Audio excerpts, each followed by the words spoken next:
నమస్కారం welcome to 108 news Telugu నా పేరు గౌరీ ముందుగా బులెటిన్ లో హెడ్లైన్స్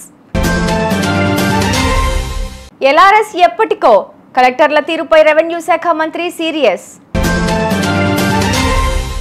అత్యంత సంపన్నుడిగా రెండో స్థానానికి జుకర్బర్గ్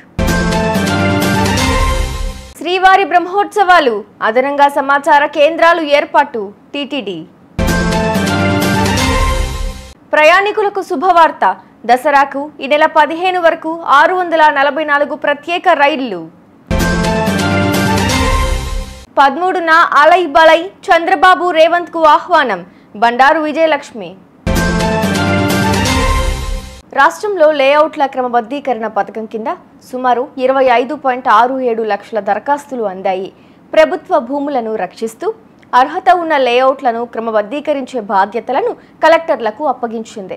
దీనిపై మంత్రి పొంగులేటి శ్రీనివాసరెడ్డి నిర్వహించిన సమీక్షలో కలెక్టర్ల తీరుపై తీవ్ర అసంతృప్తి వ్యక్తం చేశారు. ఈ పథకం అమలుకు 4 ఏళ్లుగా లక్షల మంది ఎదురు చూస్తుండగా క్షేత్రస్థాయిలో అధికారులు నిర్లక్ష్యంగా వ్యవహరిస్తున్నారంటూ ఆగ్రహం వ్యక్తం చేశారు. ప్రపంచంలోనే అత్యంత సంపన్నుడిగా మెటా అధినేత జుకర్బర్గ్ రెండో స్థానంలో నిలిచారు. జెఫ్ బెజోస్ను దాటి ఈ స్థానానికి చేరుకున్నారు. మెటా షేర్లు పెరుగుతూ ఉండటంతో దీనికి కారణం ఇటీవలి కాలంలో మెటా షేర్లు దాదాపు 23% వరకు పెరిగాయి. జుకర్బర్గ్ సంపద $206.2 బిలియన్ ఉన్నట్లు బ్లూంబెర్గ్ బిలియనియర్స్ ఇండెక్స్ వెల్లడించింది. శ్రీవారి బ్రహ్మోత్సవాల నేపథ్యంలో టీటీడీ ఆధ్వర్యంలో 5 సమాచార కేంద్రాలు అదనంగా మరో 7 కేంద్రాలు అందుబాటులోకి తెచ్చారు.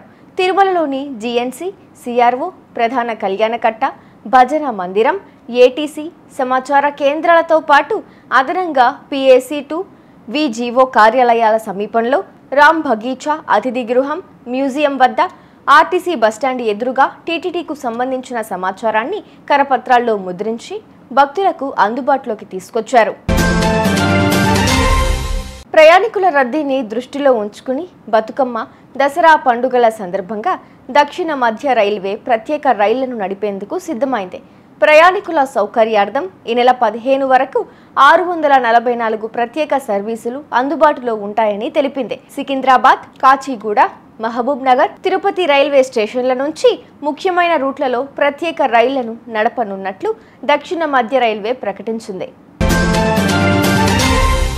ఈ నెల 13న నాంపల్లి ఎగ్జిబిషన్ గ్రౌండ్లో అలై బలై నిర్వహిస్తున్నట్లు కార్యక్రమ నిర్వహణ కమిటీ చైర్పర్సన్ బండారు విజయలక్ష్మి తెలిపారు. గవర్నర్ జిష్ణుదేవ్ వర్మ ముఖ్య అతిథిగా హాజరవుతున్నారన్నారు. సీఎంలు చంద్రబాబు, రేవంత్ రెడ్డితో పాటు పలు రాష్ట్రాల గవర్నర్లు, కేంద్ర మంత్రులు, అన్ని పార్టీల నేతలను ఆహ్వానించినట్లు ఆమె చెప్పారు. హర్యానా గవర్నర్ దత్తాత్రేయ ఈ కార్యక్రమాన్ని కొన్నేళ్లుగా నిర్వహిస్తున్నారు. చూసారుగా, ఇవి ఇవాల్టి బులెటిన్ అప్డేట్స్. మరో బులెటిన్తో మళ్ళీ మీ ముందుకు వస్తాను. అంతవరకు కీప్ వాచింగ్ 108 న్యూస్ తెలుగు.